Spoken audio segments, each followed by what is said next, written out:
Seguimos en Futuro Regional y estamos ahora con los doctores Adrián Ruiz y José Giacometti. ¿Qué tal? Buenas tardes. ¿Cómo te va, Hernán? ¿Cómo estás? Bueno, Adrián, con respecto a este tema que publicó Horacio Berbisky el domingo, que toca de lleno a la política, al poder santafesino y sus supuestos vínculos con el narcotráfico, me gustaría escuchar tu reflexión. Bueno, esta nota creo que hay que analizarla con la el primer golpe que dio, que creo que se llama desde el Rinsay, o Furia se llamaba, que era la nota a principio de año. Cuando analizamos esa nota y esta nota, vemos que todos los adelantos que hacían la nota de principio de año fueron corroborados con esta segunda nota. Hay relaciones entre el poder político o ciertos funcionarios del poder político de importancia con el narcotráfico, en primer lugar, y en segundo lugar, lo que se adelantaba de un viaje de un juez que investigaba el narcotráfico con un personaje que puede estar investigado por narcotráfico, también sale la realidad. En esos son los dos puntos. El primer punto que fue como un adelanto, y este segundo punto que creo que después lo termina bautizando Rosario 12, tiró la toalla. En realidad, lo que lamento es que la investigación salga desde un medio periodístico y no de la justicia. Porque qué mejor que este sistema nuevo que viene a mostrar su eficiencia, en vez de llevar a juicio una fragancia como los que hicieron, se mostraron la investigación, apuntaron los cañones al caso de corrupción más importante que está ocurriendo en la provincia de Santa Fe, o por lo menos en el sur de la provincia de Santa Fe. ¿Te acuerdas los primeros programas cuando hablábamos quién financia las campañas políticas? Sí. ¿Cómo puede ser que los presupuestos hablan de 2 millones de pesos, pero vemos esos carteles que son 170.000 pesos por mes? ¿De dónde se financia? Y ahora bien, cuando uno es financiado, no despende después políticamente, no le vende el arma al diablo. Hoy pensaba si había que poner límite a las campañas políticas y me parece que no, lo que hay que hacer es un blanqueo, es decir, quién fue el que aportó. Y entonces cuando yo digo quién aportó, yo sé a quién responde. Una cosa es que se aporte a una empresa que trabaja por el bien del país, y otra cosa es que aporte a una persona de oscuridad, de que no sepamos de dónde vienen sus fondos, su patrimonio, su gran capital. Pero tiene que estar todo bien blanqueado. Y también ver cómo esos fondos van a los medios periodísticos. Hubo medios periodísticos que han defendido a esto con uña y diente, parecían gatos dado vuelta tratando de que no sufriera ningún rasguño. Y esto nos lleva a que tenemos que madurar nosotros como ciudadanos. Y no decir esa clásica de leer entre líneas, sino a entender que muchas veces hay negocios y hay muchos negocios son espurios.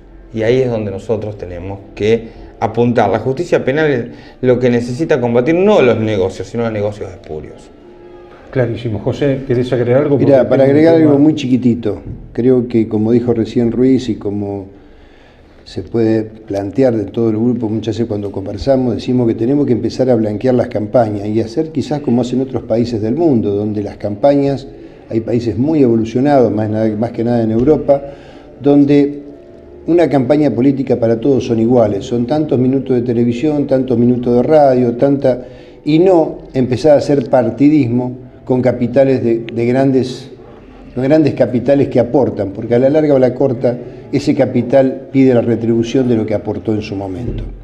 Creo que, como dijo Ruiz, tenemos que evolucionar, tenemos que crecer, pero también no solamente tenemos que crecer cívicamente, sabiendo cómo tenemos que hacer para votar, sino también tenemos que empezar a ver que los medios tienen que empezar a transmitir y blanquear más su estadía y empezar a buscar otras formas de ganar dinero, de mantenerse, tratando de evitar mantenerse en campañas políticas, tratando exento de esas campañas políticas. Creo que hace mucho que venimos hablando de que hay que empezar a traslucir, y acá tenemos algo muy simple. Muchas veces cuando uno ve las campañas políticas vemos que empezamos a tener responsables que son fuera de todo lo que puede hacer. La policía es corrupta y yo lo salvé a la policía, pero la policía es mala porque yo la estoy corrigiendo, pero no puedo porque no la puedo dominar. Creo que son todas frases muy armadas, donde marcamos hechos que queremos echarle la culpa a alguien por la corrupción, pero no nos miramos hacia adentro. Creo que como pueblo tenemos que empezar a crecer. Como dijo recién Ruiz, creo que debemos empezar a elegir gente que pueda ser transparente, que no tenga que hacer campaña política, que sea elegido por su forma de ser, por su transparencia, porque pueda publicar lo que tiene y lo que no tiene. Si miramos los viejos políticos nos encontramos que muchos se quedan hasta sin la casa donde vivir. Creo que tenemos que aprender de Belgrano, tenemos que aprender de Sarmiento, tenemos que aprender de tantos próceres que de una u otra forma ocuparon cargos muy importantes en el Estado y que todos ellos dejaron su vida prácticamente al final de sus vidas en ruinas. Creo nada más que habría que hacer una reflexión que hago a lo que es la política. Debemos dejar de terminar con que hay políticos que son dueños de grandes lugares, grandes capitales. Creo que debemos empezar a buscar al político nuevamente que tiene para llegar a su vida solamente la jubilación. Adrián, muy claro, José.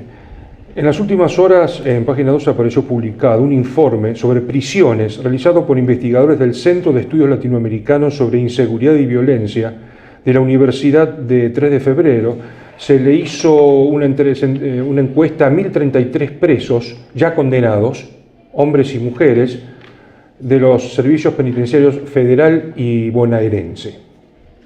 Es muy larga la nota, así que yo, por una cuestión de tiempo, escogí algunos puntos que considero muy importantes. Por ejemplo, según esta encuesta, Adrián, cada uno de los presos condenados en la Argentina cuesta a la sociedad alrededor de $10.000 al año, y es un gasto y esto es el gasto que demanda su encierro. Y la tendencia mayoritaria de los 15.000 condenados por delitos a la propiedad en los sistemas federal y bonaerense es que están por robos menores a $2.500 y un cuarto fue condenado por robar menos de $900. ¿Esto qué reflexión te merece? Bueno, me causa un poquito de asombro porque escuchaba en la radio que en Santa Fe costaban entre $12.000 y $15.000, estaría más cerca de los $15.000. Entonces estamos viendo, y el Servicio Penitenciario Nacional Federal es mucho mejor el sistema que el provincial. Lo primero que deberíamos hacer un poquito, me parece que también se gasta mucho dinero a nivel federal, pero me parece que en Santa Fe algo no está llegando a destino. No sé si me soy claro, porque se gasta mucho más con cárceles que son terribles, hacinados, y bueno, para no esquivar el bulto, la pregunta es, los que están presos son los fracasados del sistema. Nosotros estamos hablando de que los grandes delitos, y esto es lo que nosotros queríamos el cambio, un nuevo sistema penal, es para que las personas que vayan detenidas sean los que provocan los grandes daños a una sociedad, que dañan su estructura a tal punto que hace peligrar la convivencia. Estos son fracasados con robos menores, eso no significa que no deben ser punidos, pero lo complicado es que se apunte todo un sistema de investigación a eso. Porque es muy cómodo detener a personas pobres, vulnerables, que no tienen relaciones con la política. Es muy cómodo, es muy fácil. Es decir, me parece que lo que está ocurriendo es una demostración de la marginación del sistema penal. José, lamentablemente es un tema muy interesante, el tiempo es tirano. Aquí en el estudio se habla de la tasa de prisionalización. En 12 años en la República Argentina esta tasa aumentó casi un 50%. En 2000 era de 103 cada 100.000 habitantes y sin que la producción del delito se haya resuelto. Ahora es el 50% más. ¿Esto qué significa? Claro, yo te hago lo mismo, tomando palabras que dijo recién Ruiz y lo que hablamos muchas veces en este programa. Buscamos los cabecitas negras para que caigan. Y no queremos hacer discriminación, decimos cabecitas negras porque no tienen la posibilidad económica de poder tener una defensa. Si bien la defensa tiene que también entrarle al Estado, muchas veces no se le da adecuadamente. ¿Por qué? Porque los defensores a veces están sobrecargados de trabajo y no pueden dedicarle el tiempo que quizás un abogado privado le dedique a cada uno de los imputados. Pero creo que acá tenemos que ver otra cosa más. Si aumentó la tasa, tenemos que analizarlo por qué aumentó la violencia y por qué aumentó el delito. Y entonces decimos, está fallando desde algún lugar el Estado, porque el Estado es el que tiene que buscar que esos índices bajen. ¿Y cómo se buscan? ¿Cómo se bajan? Con educación, con cultura, con trabajo, con vivienda. Para que no se tenga que usar las cárceles, y ese capital se pueda manejar de otra manera, para que no se tenga que reforzar las fuerzas policiales y armarlas cada vez más, que no se está haciendo, pero igualmente, capacitar, armarla con arma, con equipamiento, y invertir dinero en eso, creo que es mucho más preferible invertir el capital en vivienda, en trabajo, en salud, en educación, y con eso, en tantos tiempos, en los últimos 10 años, hubiésemos logrado que baje el índice, pero simplemente porque teníamos gente más capaz, más evolucionada. En vez, hoy por hoy, la política, ¿cuál es? No te doy nada de todo esto y no nos damos cuenta que con eso estamos impulsando al delito en otro sentido. Lamentablemente el tiempo es tirano, esto es para seguir analizándolo en posteriores programas. Doctores Ruiz, Giacometti, muchísimas gracias, nos reencontramos la semana que viene y continuamos analizando el tema de la inseguridad. Ahora, si le parece bien, estimado director, hacemos una breve pausa y luego continuamos en Futuro Regional, el programa que conduce Rubén Sauro.